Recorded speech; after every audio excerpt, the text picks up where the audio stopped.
Okay, good. Thank you, guys. We're rolling.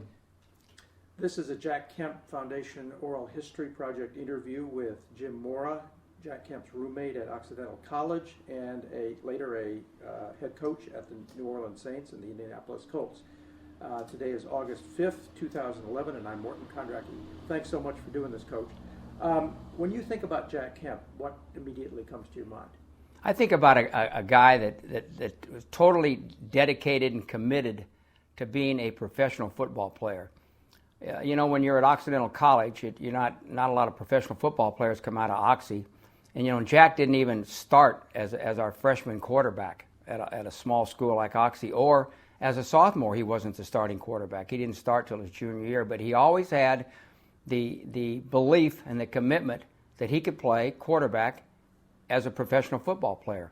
And he worked to that end, and nobody could convince him otherwise. So I think about somebody that was dedicated, committed, believed in himself, had a great work ethic, and got it done. Gentlemen, I'm going to stop us for a second. I want to... Yeah.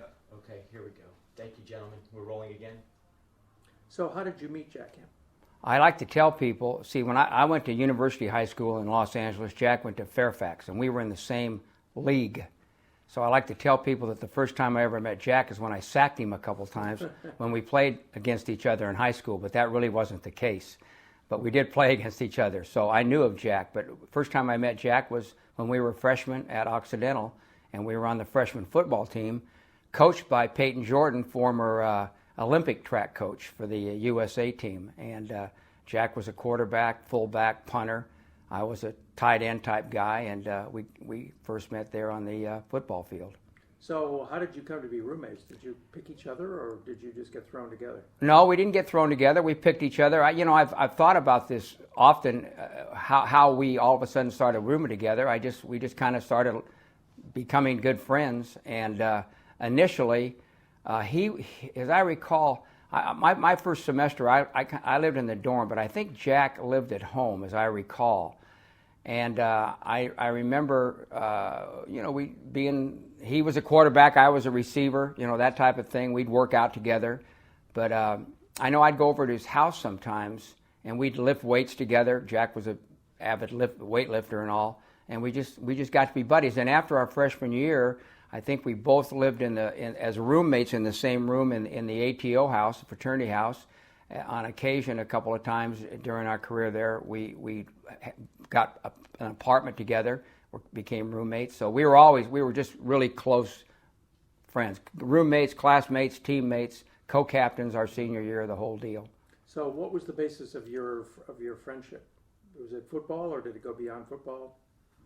Well, we other than football, we just liked each other. We were good friends off the field. It wasn't like we just got together and played together. We went out together, went to movies together, had good times in the fraternity house together, although neither one of us were what you would call, frat rats or something like that. But we did live in the house some, and we're good friends there, and we just hit it off. That was the main thing. We just hit it off as good buddies. Why did he go to Occidental? That's a good question. I don't know why he went to Oxy. I don't know if I ever asked him. Neither one of us were great high school football players. We both made like the all-league team and things like that. But I don't think either one. I didn't have a chance to go to a USC or a UCLA, local universities, and I don't think Jack did either. But so I don't know what steered him to Oxy. I can't tell you that. Mm-hmm. I've seen it said that he that the coach ran a, quote, pro football style program. Is that the case? No, that's not the case. At Oxy? Yeah. No, that's not the case. Ours was not what you would call a program that would develop you for the NFL or for professional football as a quarterback. Not in any way. That was all Jack's doing. He made himself a professional football player. It wasn't the program at Occidental College. I'm not knocking Oxy's football program, but we never won a conference championship. We had another player on our team who was a good friend of ours. It was one of our roommates, Ron Botchin, who played a couple years in the American Football League, like Jack did, and then became a longtime NFL official. But so we had, some pretty good football players in the team, but we never won a championship. We were a pretty good team, but nothing special. So it's kind of amazing that Jack got to be a professional football player. I think it's really amazing that he not just became a professional football player, but became an outstanding professional football player. That was all Jack's doing, all his tremendous work ethic, his commitment, his dedication, his belief that he could be one. He made himself into something special. Just going back to high school, playing against him, what was that like? I mean, how good was he as a passer and so on? I hate to keep saying he wasn't like an all-city quarterback or an all. He wasn't. He was a good player. Like even as a freshman on a team like we had at Oxy, which was a good freshman team, but we weren't loaded with great players by any sense, just guys, And he wasn't even our starting quarterback, but he played. I mean, he played some fullback. He played a lot of different, some different positions, but he wasn't anybody at that point where you would say, man, this guy's got something special. He's going to be something special. He's got a chance to play in the pros. You didn't think that at that point. He made himself a great player.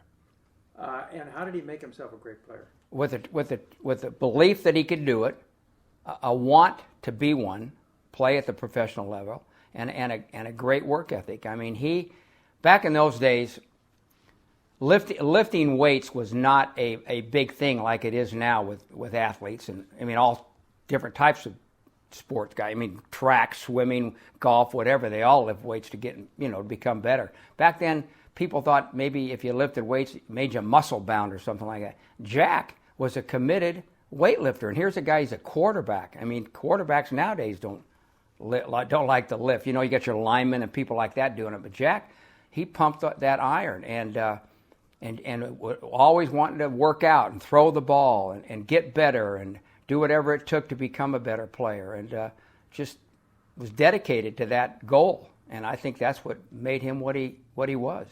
Did he use off seasons to keep practicing and stuff? Well, he participated in track at Occidental. He threw the javelin, so he was always doing something athletically. But he also spent a lot of time working out. I mean, he'd grab me and say, "Hey, let's go throw the ball around and get ready during the summer and things like that." So he kept himself in shape, but not. We didn't have spring practice. It was a small school. We didn't have spring practice or do anything other than during the season. So whatever he did on his own. What are your outstanding memories of Oxley football and Jack's play in it? That's a good question.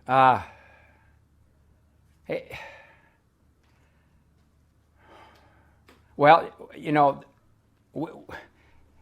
when you ask that question, it's like, I was always trying to do the best I could do, and I know, I was a receiver. Jack was a quarterback, so we teamed up a lot, not only during the season, but some during the off season, during the summer, getting ready.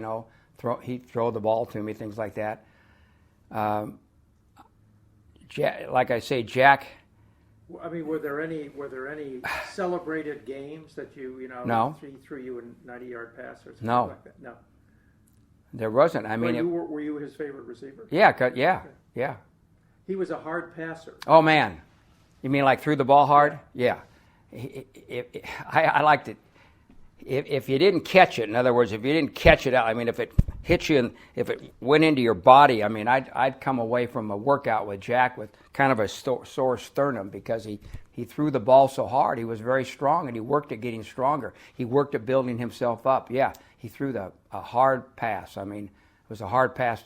Well, not hard to catch, but it wasn't a soft pass or a floppy pass. I mean, he got behind it and ripped it in there. And like I say, I'd come away with a sore sternum occasionally if I let it hit me in the chest. So he became a little college All-American, didn't he? Well, he might have been an honorable mention little All-American, and he was certainly had some impressive passing statistics his senior year, but I'm not sure he was ever, I don't think he was ever like a first team or second team little All-American. Did you have winning seasons? Pardon? Did you have winning seasons? Yeah, but not where we won 8 or 9 games. We didn't play that many games at Occidental back then, but we never, we always had winning seasons. We were competitive. We were pretty good, but I don't think we ever won a conference championship. In fact, I know we didn't. Now, somebody said that that as a quarterback, it was like sandlot football, that he would start diagramming plays on the ground in the huddle before a play. Is that true or not true? No, he didn't diagram. He might have made things up. In fact, he did. I mean, he was the kind of guy who said, "Well, you go here, and I'll get you the ball." We didn't have what you call a complicated offense, but he wouldn't get down on the ground and draw it up on the ground. I never saw him do that in a game, but he would kind of ad lib a little bit as far as the play was concerned and figure it out what he thought would be the best way to move the ball down the field. Those were the days when quarterbacks did all the play calling. Right. Jack did all the play calling. Right. And what kind of a play caller was he? Oh, he was a good play caller. He was a student of the game, studied the game. Winning was important to him. He wanted to be successful. He was a good play caller. When you say studied the game, how did he study the game? Well, back then at a small school, we would film the games, but I don't. He wouldn't come in during the week and look at films. We didn't have films of the opponents like they do nowadays and all that. But the best he could under the circumstances, he was a good student of the game. What kind of a leader was he? He was a great leader. I think this was one of his assets. Took charge. Guys looked up to him. He wasn't like a screamer and a yeller by any sense, but he was an emotional guy. He wouldn't be afraid to tell you, what he thought you ought to be doing or what you shouldn't be doing, because winning was so important to him, and he wanted everybody to be doing the right thing. But he was a vocal leader, good leader, positive leader. Yeah, I think his leadership qualities were one of his strongest areas. Are you paused? No, I'm not. Would you pause? Yes. Yeah, Take a okay. pause. Here we go. I need to make one point, so don't change. Hey, Ryan. Okay, let's roll. Okay, we are? Okay. I know I have speed too. Go for it. Go ahead. Well, Jack always thought that he should, even when he wasn't starting, say as a sophomore or a freshman, he didn't like this, and he didn't believe that he should. He thought that he was the best, and he should have been. And sometimes, I mean, he would show that. You know what I mean? Because that's right. Yeah, he had a little bit of a temper, and he'd get upset if he didn't feel like he was the best. Getting due process, being the best guy and or the starter, and he would let people know this, and you could tell that he wasn't just going to let it be, that he was bothered by this, and not that he would be disrespectful or anything to the coach, but amongst us, his teammates, I mean, it was like, hey, I'm the best guy. I should be out there. I don't like the fact that I'm not the starter and things like that. I mean, it would bother him. He was an emotional, competitive guy. Always was.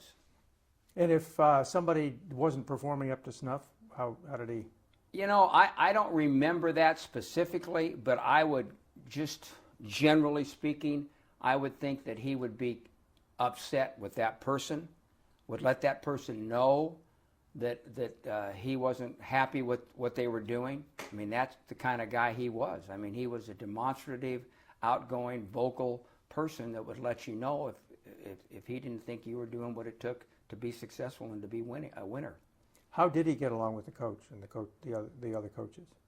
He got along fine with the coaches. We didn't have a big staff back then with a small school and all. Things were a lot different back then. But he got along fine. But he was a vocal. He'd tell you what he thought, and he wasn't afraid to question the coach or to make suggestions or to say, hey, I don't think that's the right way to do it. I think we ought to do it this way. I mean, he was that way. I mean, do you remember any specific instances? No, I don't remember any specific instances. Mm-hmm. I could tell you something off camera. I don't know if this would. We didn't think our coach was a good coach. And I don't know if this should. And after our senior year, Jack and I went to the, I don't know if it was the president of the college or the dean of the faculty, I don't remember, and we expressed our feeling that we didn't think our head coach was a good coach. And I think he'd been there forever, and a great person, great guy. But we didn't think doing what he should be doing for us to be the best we could be. This was after we were finished. And Jack and I went to the higher-ups at the school to tell him this. And, this was how Jack was, and this is kind of how I was too. And either he was let go as the head coach, he was still on the faculty there for a long time, but he wasn't the head football coach anymore after our senior year. What did Jack think was wrong with his coaching? I don't think neither one of us just didn't feel like he put the time and effort into it to be successful that he should have. I mean, that was the main thing, or had the knowledge or the work ethic to do what it took to be successful. How did Jack react if he got sacked? Jack didn't react very well to anything if it was bad to him or negative. I mean, like I said, he'd get upset. He'd be emotional. He'd show it. I mean, it wasn't like, oh, okay, I got sacked, big deal. No, he was a guy. He might throw the ball down or something like that, or get mad, or block that guy or something like that. You know what I mean? That's how he was. Mm-hmm. I mean, that's how he was. That's Jack Kemp. And did he? But I'm saying I don't want to. It's not in a negative way. You know what I mean? Just. He expressed his emotions. Did he inspire his teammates? Oh yeah, very much so. I mean, you didn't want to come under his, I don't want to say wrath necessarily, but I mean, he'd let you know if he wasn't happy how things were going. I mean, it was really important for him to win, and he worked so hard at himself being good. He wanted everybody else to be the same way, and I think this was good. How often did he get injured? Well, I remember him getting hurt. He got hurt and it wasn't his senior year. I don't know if it was his sophomore year or junior, and I think he missed some games. But he didn't get hurt that much. And if he did get a little banged up or something, he'd keep playing. I mean, if he possibly could. I know that. Tough guy. I know at the pro level he did. Concussions? I don't remember a concussion in college. Did his folks and his brothers always come to the games? Yes, as I recall, his mom and dad, brothers were there, very supportive, as I recall. Yep. What did you think about his family life based on what you saw? Well, I would go to his house and knew his mom and dad. What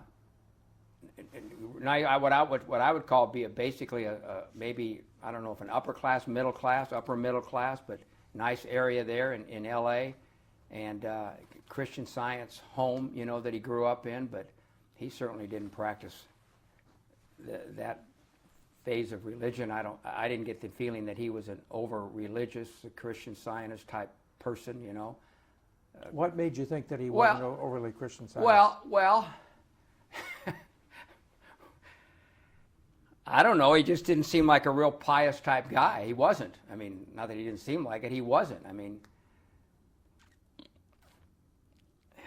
it's hard to say. I don't know. I mean, or his you knew that he was Christian Scientist. Right. How? Because he told me, and his mom and dad were, and he was raised in that environment.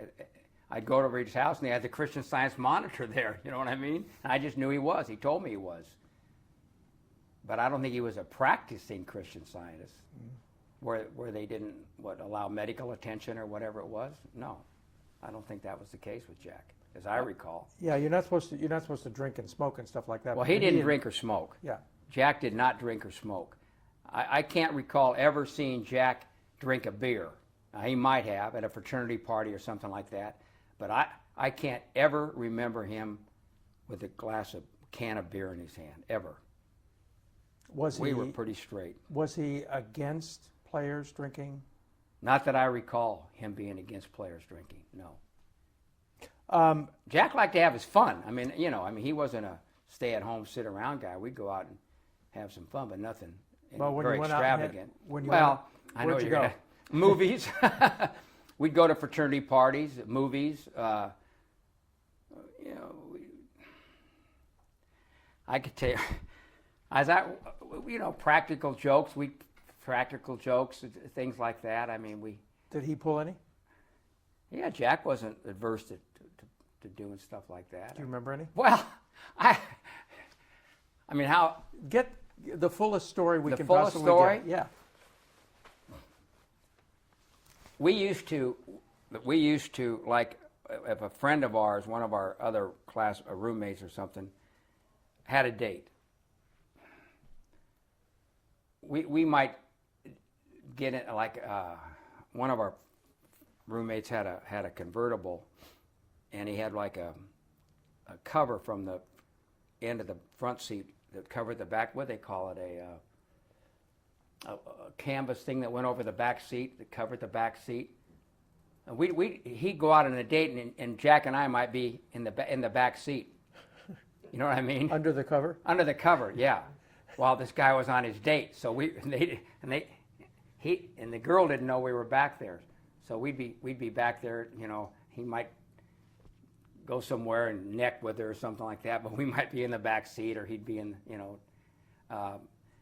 I know a couple times we were in a kind of a little house type apartment that we were in together in school, and it was near the Forest Lawn Mortuary, a cemetery, and we hooked up some deal, and I forget exactly the details, and this was, I don't know if it was Jack's idea, but we did it, and we would invite another friend over, and we had it hooked up where there would be some noise outside, you know what I mean, some eerie type of thing, and this guy would be sitting there, what's that, you know, I don't know, man, we've got these creatures coming around here, or people, you know, and stuff, and I mean, things like that, nothing bad.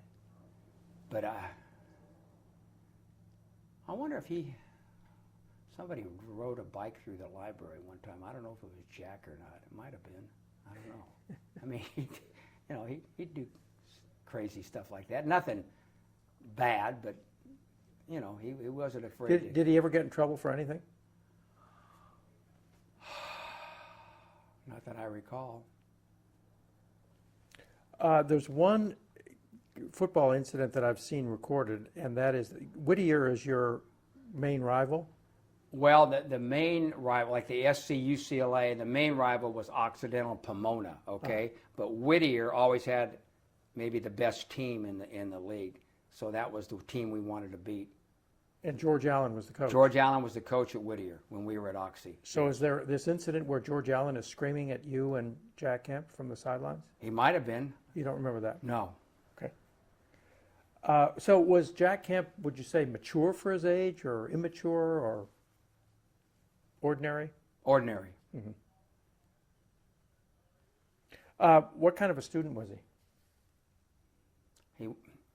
He wasn't a great student. We were both physical education majors, and back in those days, Occidental had one of the better physical education programs around. They put a lot of physical education teachers into the high schools as physical education teachers and coaches.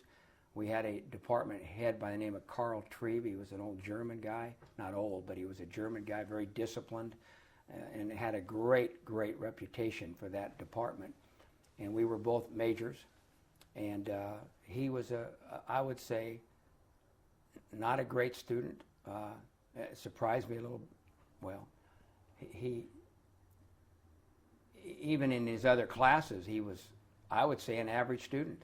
I mean, I had a lot of classes with him, and he was an average student. But I will tell you this, and I've told people this, he, outside of the classroom, he had, okay, back in those days, you know, Sports Illustrated magazine now, they didn't have Sports Illustrated, but they had a magazine called Sport Magazine. I subscribed to Sport Magazine.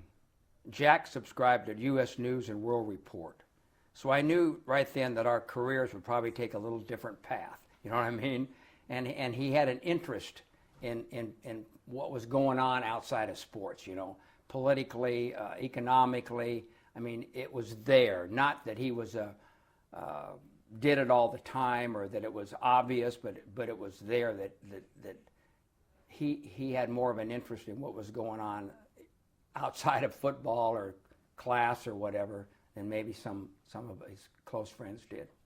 So what other courses did he take besides PE? Well, with physical education, there were certain courses you had to take at Occidental because it's a liberal arts school.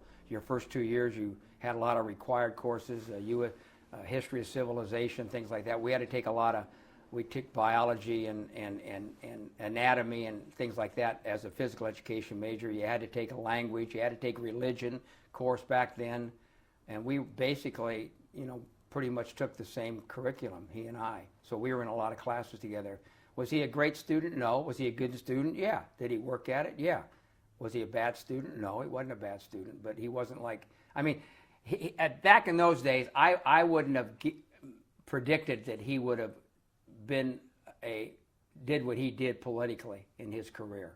Not because of this student, just because of his interest in what he, just how he was being around him. What would you have predicted? I don't know. I don't know. I don't think I would have predicted him as a physical education teacher at the high school level. Certainly a lot more than that. Not that that was bad, but he wasn't just an ordinary guy. I mean, there was something special about Jack. You know what I mean?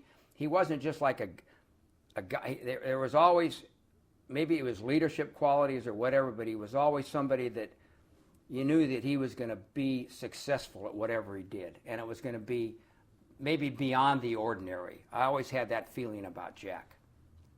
And did you think he could make it in the pros?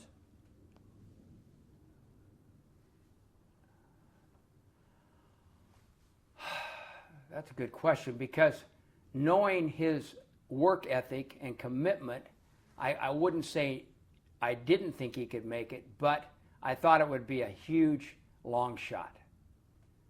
Now, I think he was lucky that the American Football League came along when it did, okay, because he bounced around for 3 years. Even now, the fact that he was drafted out of Occidental College, I think, was something special, because not many players get drafted out of Occidental College or schools on that level, not just Oxy, but other schools. But here's a guy that gets drafted, but he kind of bounced around for 3 years in the NFL, the Canadian League, I know, for a little bit. But in 1960, the American Football League started. Now it's a new league, and he had an opportunity now to get to a point where he could be a full-time player and all, and then from then on his career took off. So I think he was fortunate from that standpoint that the AFL started when it did early in his career. But when you were in college, and he was convinced that he was going to be a pro player, you had your doubts? I don't know if I had my doubts, but I knew that it would be hard for him. I thought it would be hard for him, yeah, because he wasn't like, I mean, he was a good player in college, a real good player. I don't know, but as I recall, I mean, it wasn't like, wow, you know what I mean? It wasn't like that, but he was a good player, but it was just that dedication he had that I think was impressive to me, that, hey, if he got an opportunity, maybe he could do it. That's what I thought, and he got the opportunity. But he didn't go into the NFL and set the world on fire for 3 years. He didn't. But was he ever interested in any other particular courses besides his phys ed major? I mean, I'm thinking of political science or something like that. I don't recall that he was. You know, I know in his political career that he was involved. You know, he got into the economics and things like that. And I want to say that maybe when we were in college, he had an interest in that area. I kind of have a feeling that he did, but I don't remember specifically. Okay. Maybe it's because of what he did later on, you know, that makes me think that way. But I still kind of think that he did. I mean, like I said, he read U.S. News and World Report. I read Sport Magazine. And I wasn't a dummy, you know what I mean? But so there was an interest in something that was going on in the world, yeah. Did he talk about that stuff? A little bit, yeah. Yeah. I mean, he was a little more special than some of the other guys I hung around with, you know, there was 4 of us that were kind of roommates for the 4 years and classmates and teammates.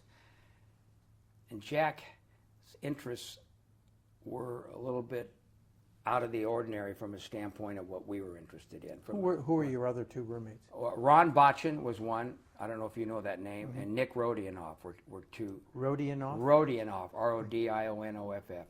He became a high school coach, teacher. Ron did too. And then Ron went into, he was the one that played a couple of years in the AFL, and then he was a coach at a junior college level. Yeah, an official, NFL official. Now, I've read that Jack was interested in classical music and ballet and sculpture and stuff like that. I don't remember that. Okay. I don't remember that. Now, other people say that, and maybe it just kind of went over my head that he was, but he had, like I say, interests beyond sports and that kind of stuff. You know what I mean? He did. Did he participate in any particular other activities besides football and the fraternity? I mean, Track. Yeah. No campus politics or anything like that? Not Didn't that run I for recall. office? Not that I recall. No. Was he a big man on campus? Yeah, Jack was a big. You'd call him a big man on campus because he was the quarterback of the football team. You know, good-looking guy. You know, outgoing guy. Yeah, I mean, people knew who Jack Kemp was, and it's a small school. You know, I don't know, 1,800 people, so it wasn't hard to be a big man. But he was well thought of, popular guy. You know, good-looking guy, football player, the whole deal. Yeah. But he was never interested in being a class officer or anything like that? No, he was not into leadership activities or roles other than in sports that I recall. No. Did you ever ask him why? No. No, and nobody asked him to run for anything ever? Not that I recall. Okay. I'm gonna stop the gentleman for a second. Okay. Change something. We're going, thank you. Now, but Jack was only going to be coached by him his freshman year, so I don't know why he threw the javelin for him too. But I mean, that wasn't what Jack was known for, although he was a good javelin thrower. I mean, if he was going there for Peyton Jordan, he was only going to get him as a freshman player. You know what I mean? So I don't know.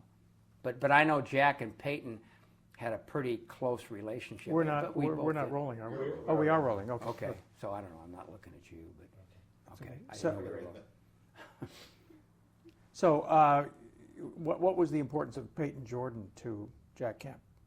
Well, I don't know what the importance was prior to Jack going to Oxy, but I know that once we got to Oxy, Peyton was our freshman football coach. One of the more outstanding men that I've ever been around. A coach, person, a guy that motivated you, that you looked up to, leader. As I said, he was also the head track coach, so Jack participated on his track team as a javelin thrower. Jack and Peyton became close. I think Jack looked to Peyton for advice, counsel, leadership, whatever.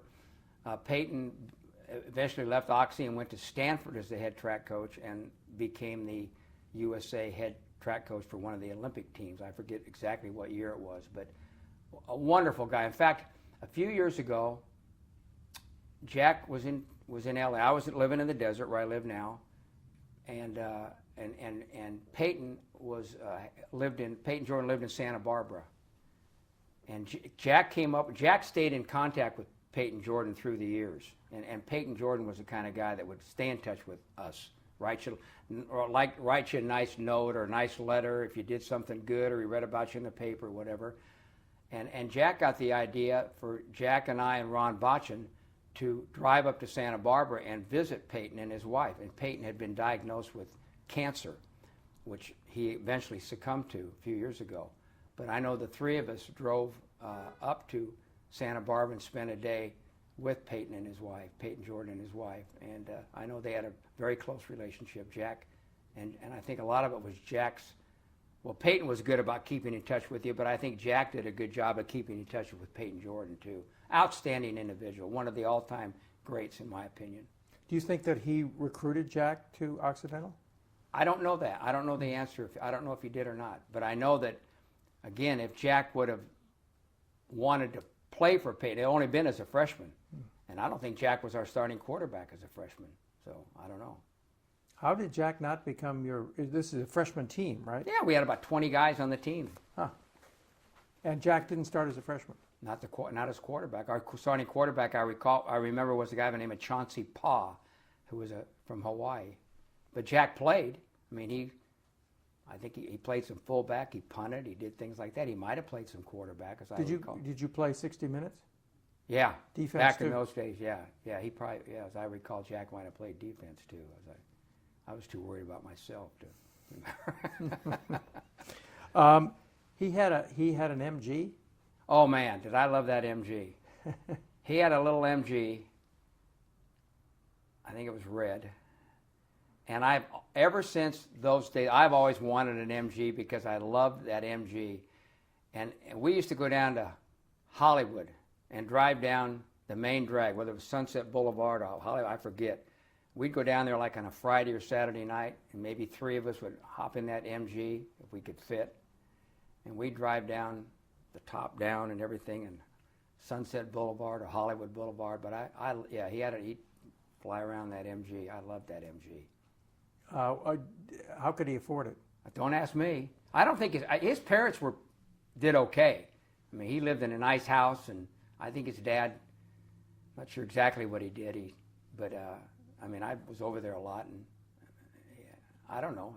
I think he worked. I don't remember exactly what he did during the summer and things like that, but I don't know. He did. Did he speed? Did he do speaking? Did he speed? Oh, speed. Speed in the car. He might have, knowing Jack. Yeah, it wouldn't surprise me if he did. And I don't recall exactly, but Jack was the guy that would do things to the edge. I don't know if that's the right way to say it, but yeah, it wouldn't surprise me if he did. Like, I mean, Jack was, you know what I mean? I don't know if other people have told you this or not, but yeah, I mean, he was that way. I mean, aggressive guy. But not violent. Not dangerously or something like Yeah. that? Oh, violent as a person? Yeah. Oh, no. Mm-hmm. No, not the way I remember him. Assertive. Very assertive. That's good. Good. Assertive. Very much assertive. But impatient. Very much assertive. But impatient. Impatient would be a good term for Jack. Yes. Any other adjectives that you put on him? Well, I've already told you some. I mean, but I don't know. Maybe give me some. Definitely assertive and impatient. Yeah. I mean, you brought these up. How Definitely. How close could you get to him? I mean, was he somebody who confided in people and? Yeah. I thought that Jack and I were very close. Yeah, I could confide in him and he could confide in me. Even when we got together through the years.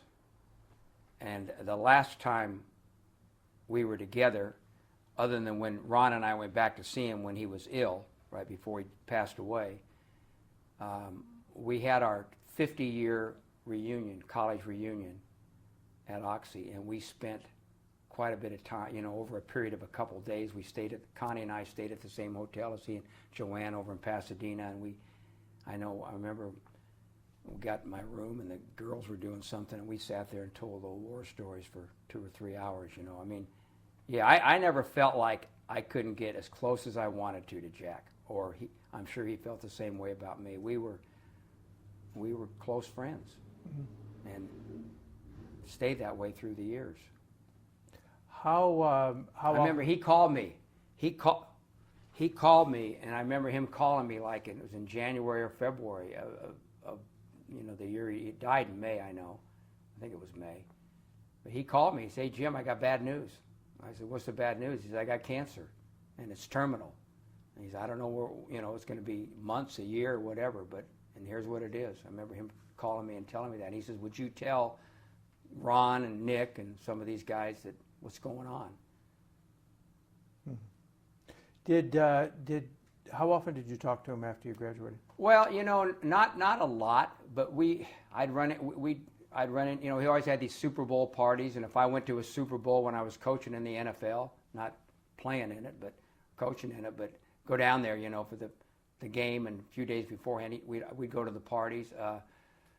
Sometimes Oxy might have some kind of an alumni deal or something that I would see him at. We'd get together. We talked quite a bit on the phone. I know he had that distinctive voice, and he started calling me Coach. And I'd pick up the phone. He'd go, "Coach, Jack Kemp here," as if I didn't know it was Jack Kemp. I mean, by his voice, "Jack Kemp." "Hi, Jack. How you doing?" But anyway, we talked. We'd stay in touch. He helped my son. My middle son's an architect, Michael, and he lives up in Seattle. He and his partner have their own architectural business. He went to University of Washington, got his master's there and everything in architecture. You know who Tim Blixseth is? Tim Blixseth was a good friend of Jack's. He's a very wealthy person that owned Yellowstone. Jack, it's a big ski area up in Montana. I don't know if you're familiar with it or not, but he and Jack were close friends. In fact, he gave Jack a lot up there or something. But here's the kind of guy Jack was. My son Michael and Tim Blixseth this was just a few years ago, bought a home on Lake Washington in Seattle. You're familiar with that? Okay.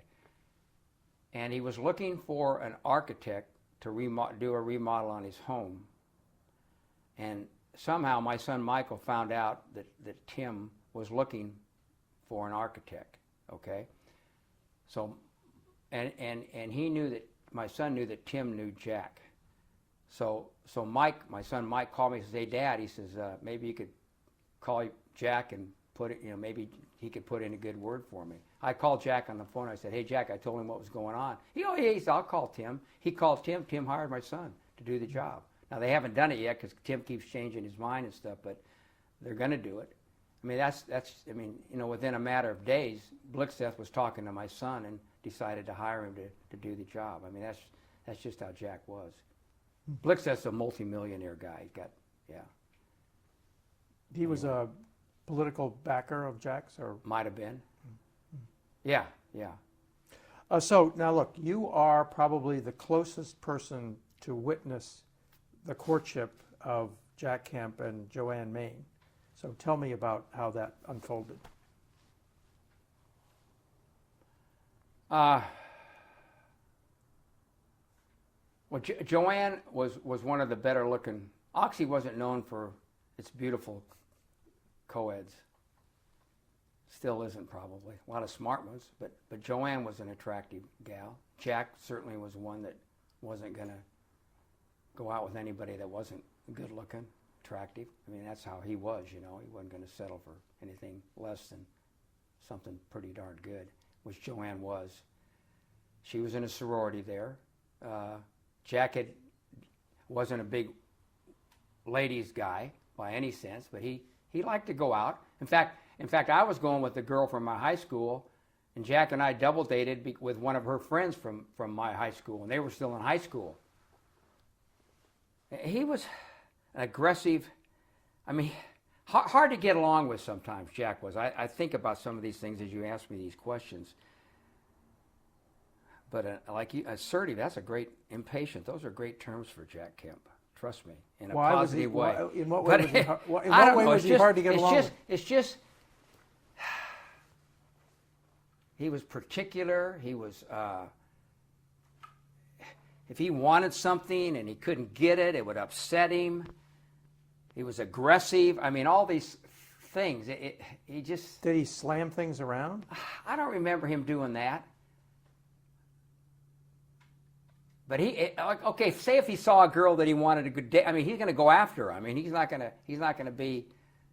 sit back and wait for her to come to him. He's going to let's go, man. I'm going to take her out, or I'm going to get a date with her. Not a big ladies guy by any sense. None of us were. But I guess he just saw something in Joanne that he liked, and I'm going to go after her. I'm going to go take her out. And he started dating her. She was like a year behind us, and that's how it happened. What year did they start dating? Boy, it wasn't. Well, man, that's a good question. I don't know if it wasn't until his senior year that he started dating Joanne. I know it wasn't before. It wasn't before his junior year, and it might have been his senior year that they started going out. And just hit it off. Had he had any serious relationships before that? No, not that I recall. He did not. No. Now supposedly Nothing serious. Yeah.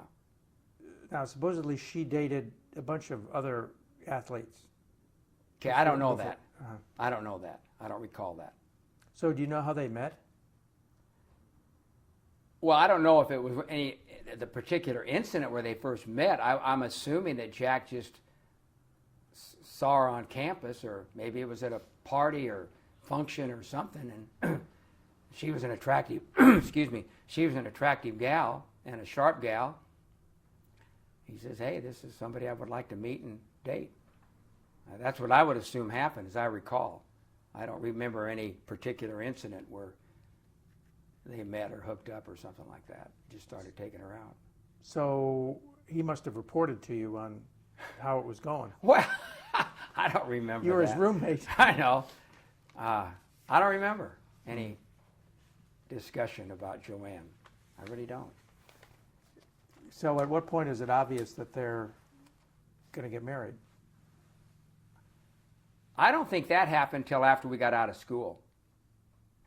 And Jack, I went in the Marine Corps, stationed back at Quantico in North Carolina, and Jack was, involved with his professional football and all. And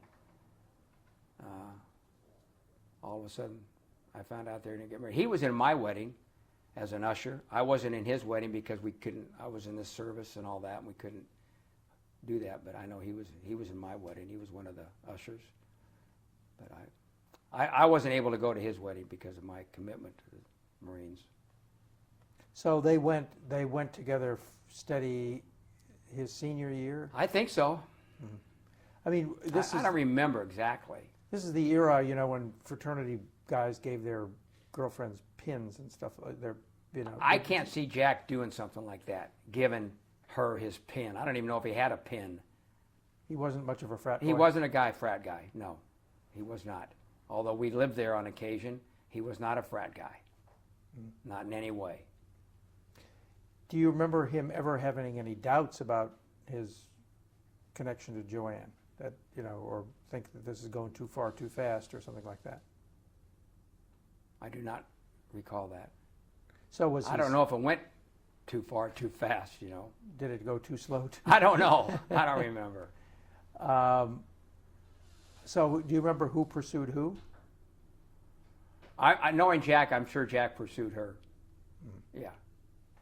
And you know, I wouldn't, just knowing Joanne, I wouldn't think Joanne went after Jack, although I'm sure, so obviously, Jack appealed to her. But knowing Jack, I would think that he was the aggressor. right. Anything else that you remember about that No. courtship? Or No. So we've discussed character traits. Another one is focused.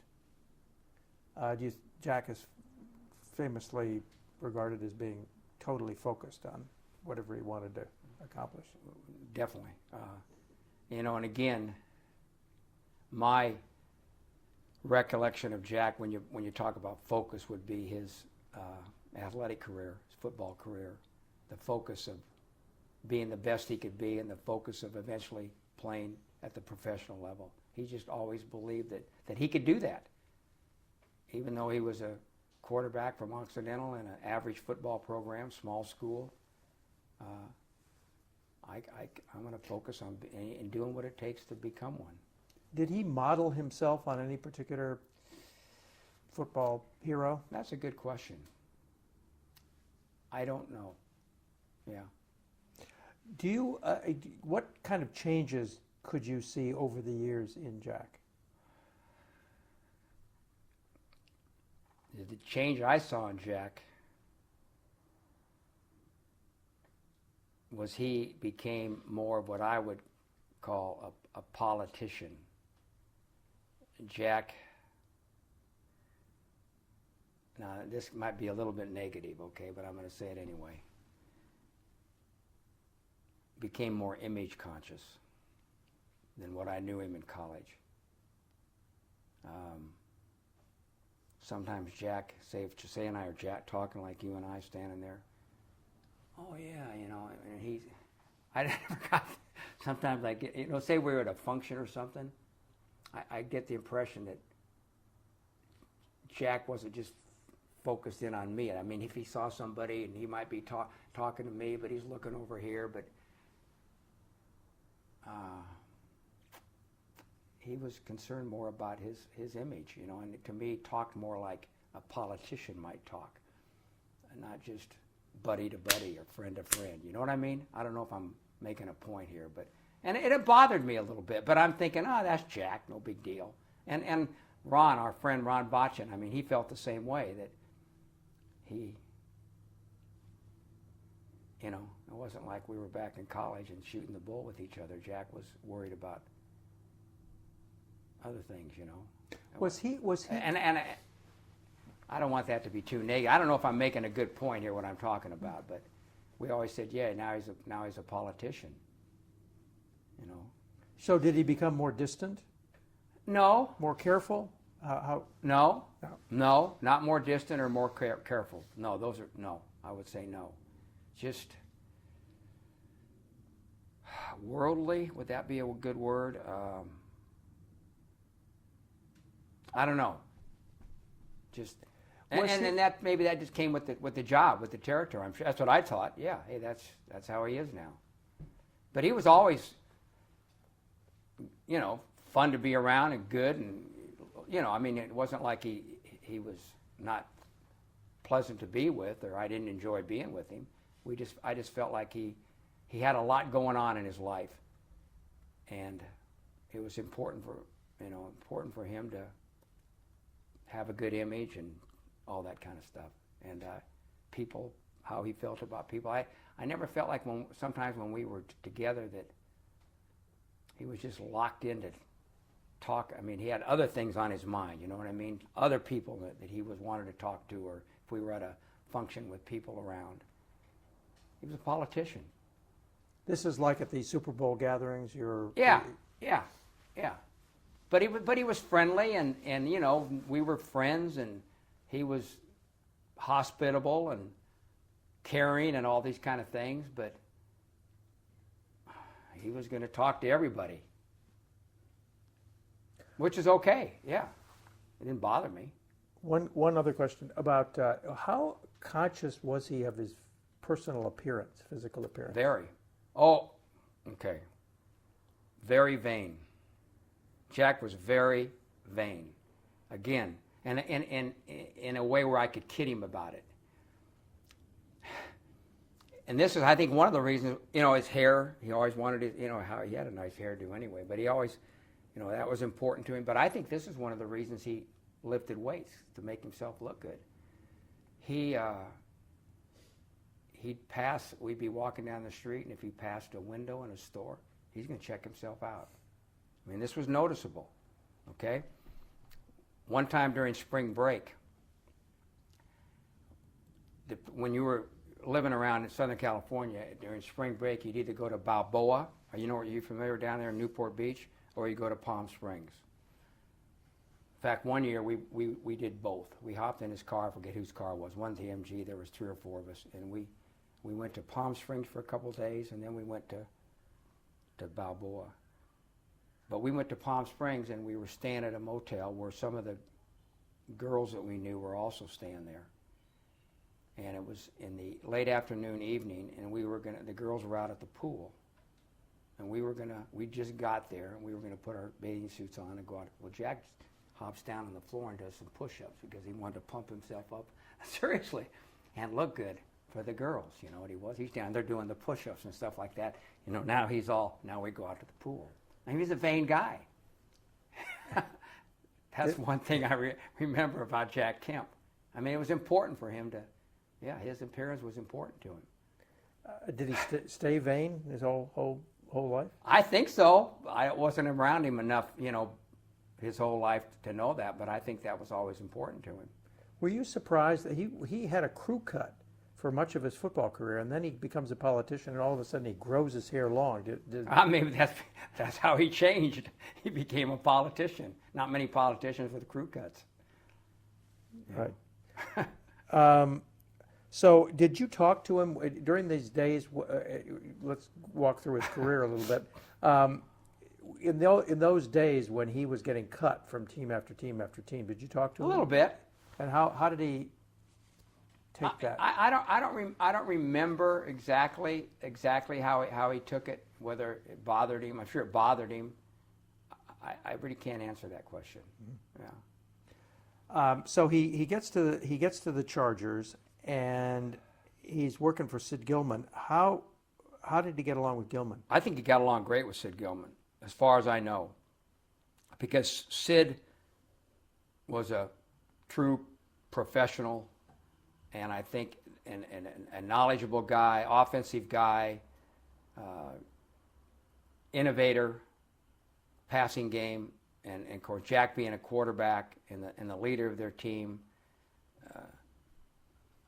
I knew Sid a little bit. Sid was again an assertive type guy, emotional guy. Jack's the same way. I think they might have clashed some. Not that I know for sure, but I think in a positive way. But I would see that those two guys, knowing Sid as a little bit that I did, and knowing Jack, I would think that they would get along great. Mm-hmm. Good match. And what about Al Davis? Oh man. Well, I don't know what kind of a connection they had with that. How he was offensive coordinator. Was he the offensive? I know. Well, I bet the real offensive coordinator was Sid Gilman. I mean, that's the way it is nowadays. They name a guy as offensive coordinator, but a lot of times it's the head coach. And I would think that was the case back in those days too. I don't know how he got along with Al. I have no idea.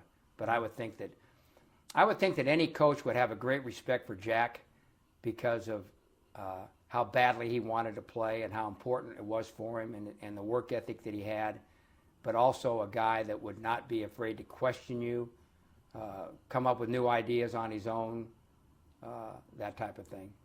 But I would think that most coaches would like Jack, but maybe sometimes there'd be a little conflict because Jack was that kind of a guy, you know. I coached Peyton Manning for his first 4 years. Peyton, you know, as good as there is, with a fabulous work ethic, with a guy totally committed to being the best he could be. So I've known Peyton since he was a little kid because he grew up in New Orleans when I was with the Saints. But we'd battle a little bit because he was an emotional guy like I was too, and I would think that Jack and his coaches would be kind of the same way, in a positive way. Now, when in 1965, before the Bills played the Chargers in a AFL championship game, Gilman was quoted as saying, "Jack Kemp has all the maturity of a 10-year-old girl." Now, does that surprise you? No. Or no? No, I mean, it does surprise me. Yeah. Yeah, it does surprise me. I have a 10-year-old girl. That's what it's on paper. I mean, I can't vouch for it. I wasn't there, but Yeah, it surprises me. yeah. Okay. Jack was an emotional guy, you know, but he wasn't an immature guy. No. That surprises me, yeah. That might be just Sid, you know, saying something. How did Kemp take the fact that he got waived and ended up with the Bills for $100? Well, I don't remember talking to him when that occurred, but I would guess that it would have bothered him because I think he had some good things going here in San Diego. I know he got to be good friends with, was it Herb Klein, who, probably was starting to do some things outside of football here in San Diego. I would assume that. I kind of got that impression. So I would think that going from San Diego to Buffalo was not something he really was looking forward to, but he certainly took advantage of that opportunity and made the most of it. How did he avoid the draft? That's a the good military question. draft? That's a good question. I do not know. Because he was a reservist when there was a big call-up after the Berlin crisis. There was a Berlin crisis, and but I don't know. That's a good question. I probably wondered that at some time. I joined the Marine Corps. I went into an officer program when I was in college. Spent 3 years afterwards, but I sometimes wondered about that, how he didn't have to go in the service. But he wasn't the only one. Yeah, I don't know. how did professional football players, avoid the draft in those days? I mean, you'd think that they'd be naturals for military service. I know. I They don't still know. do, as a matter of fact. I don't know. Political influence? No, I don't think so. I don't think so. You don't think Barron Hilton would have used his influence to keep his quarterback or something like that?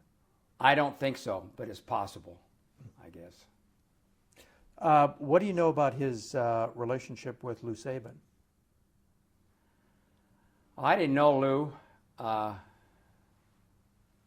Lou was another aggressive type coach. Speak his mind. Emotional guy. I would think they might have. I'm just assuming now that they might have clashed on some things, knowing Jack, maybe similar type personalities, but probably great respect for one another. Did you and Jack communicate about his football career? Not too much. Uh-huh. Not too much. Did he ever talk to you about his rivalry with LaMonica? No. And what about race? I mean, this is the 50s, 60s, and Jack in Buffalo actually integrated roommates and stuff like that. Did you know about that? And Yeah. And that didn't surprise me that he would do something like that. I mean, I knew about it, and I'm thinking, hey, I respect Jack. I admire Jack for that, but it wasn't like, wow, I can't believe he's doing that. No way. I mean, I would be more like, yeah, that sounds like something Jack would do. and what about the AFL Players Association? Well, again, Jack was always a leader, but I saw him more as a leader on the football field than off the football field. So when he started doing things like this, it wasn't like a surprise to me, because I knew he was capable of the leadership qualities. But it wasn't like, wow, I can't believe Jack's the head of the AFL Players Union. It was like, good for Jack, you know. He's taken charge or something. I mean, he always was that type of person. But like in college, where he and I were the closest and spent the most time together, other than on the football field, I don't remember him, like you asked me about things on campus, you know, or in the. He didn't do that. It was more just as a football player where I saw his leadership. But he was always an aggressive, assertive, let's get after it type guy, you know. So, I mean, you're a NFL coach. I mean, he won a lot of games. He was an MVP several times in the AFL, but he's not a candidate for the Hall of Fame. So, what's the difference between a Hall of Fame quarterback and a Jack Kemp? Why wouldn't Jack Kemp be a Hall of Famer? Because he didn't do it in the National Football League, he did it in the American Football League, and I don't think that. I'm trying to think of how many AFL guys are in the Pro Football Hall of Fame. Do you think he was good enough? Well, he certainly had the stats and the records to be in the Pro Football Hall of Fame.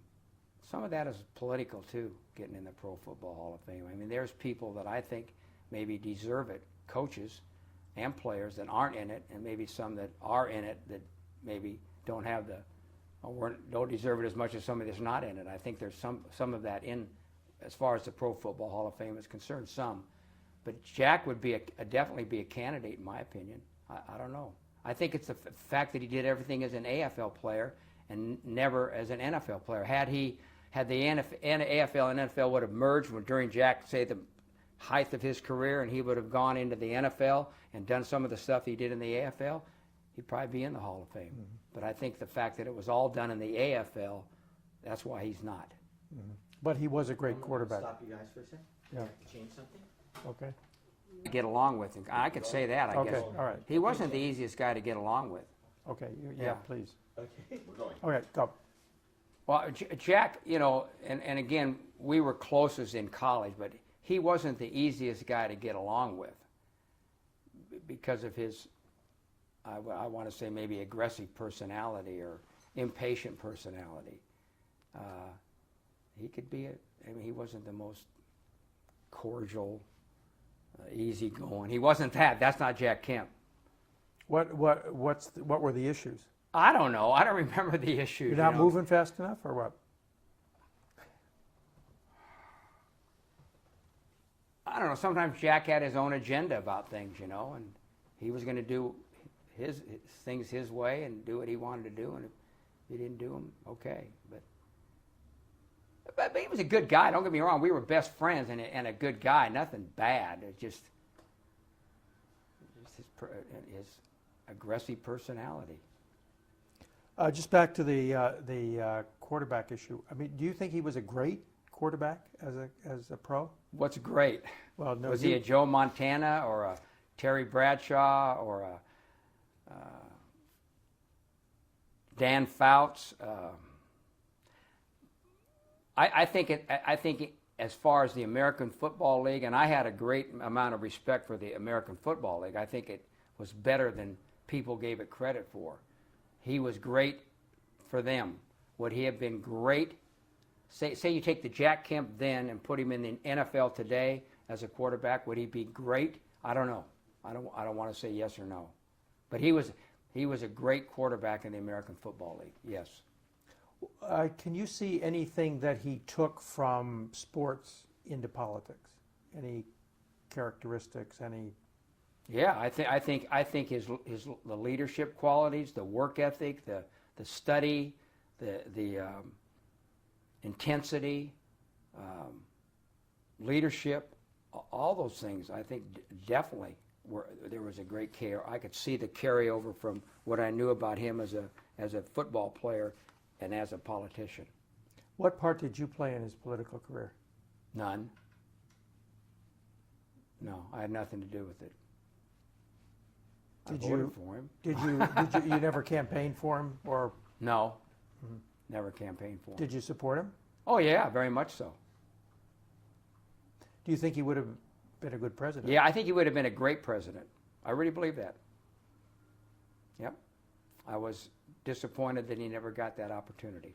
Why do you think he would have been a good president? Just because of all the things we've talked about. I mean, all the qualities that he possessed. Tough. He was tough. I think you got to be tough. He had strong beliefs in what he believed in. I mean, he wasn't wishy-washy. That's the last thing you'd say about Jack Kemp, you know, that he was wishy-washy. Hey, this is the way I think it should be, and he committed himself to this, and you know, and I think you got to be strong, got to be tough, got to be knowledgeable, got to believe in things, got to be a leader. Jack had all these qualities. Right. Well, thank you very much. I hope it really was okay. appreciate it, I Coach. mean, Yes, it was yeah. great. Thank you. Okay. You know what I'm going to do? I'm going to get 30 seconds of room tone. If we can all be quiet for 30 seconds for your editing, is that okay? Impossible. You want something like that? Not possible.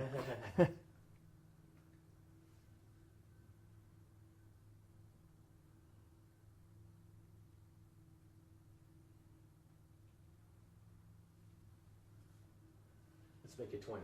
Okay, thank you. Brian, do you think we covered? Did we miss anything? I might have asked, what is the relationship between a javelin thrower and a quarterback? Is it the same skill? And was he as hard hitting because he threw the javelin? It's just a comment. Really. Yeah. Did that ever occur to you? I think he threw the javelin because he was hard hitting, hard throwing. You know what I mean? But I mean, he was he strong. developed that arm. So Yeah. When he put a football in his. I'm not sure the javelin helped him develop his arm. I'm not so sure that it wasn't the other way around. The fact that he worked hard to become a stronger passer made him a better javelin thrower. I would guess that the coach for heaven's sakes, Okay. knew that he had this arm Yeah, and wanted him to throw the javelin. right, Don't you think? right. Peyton Jordan. This right here. Yeah.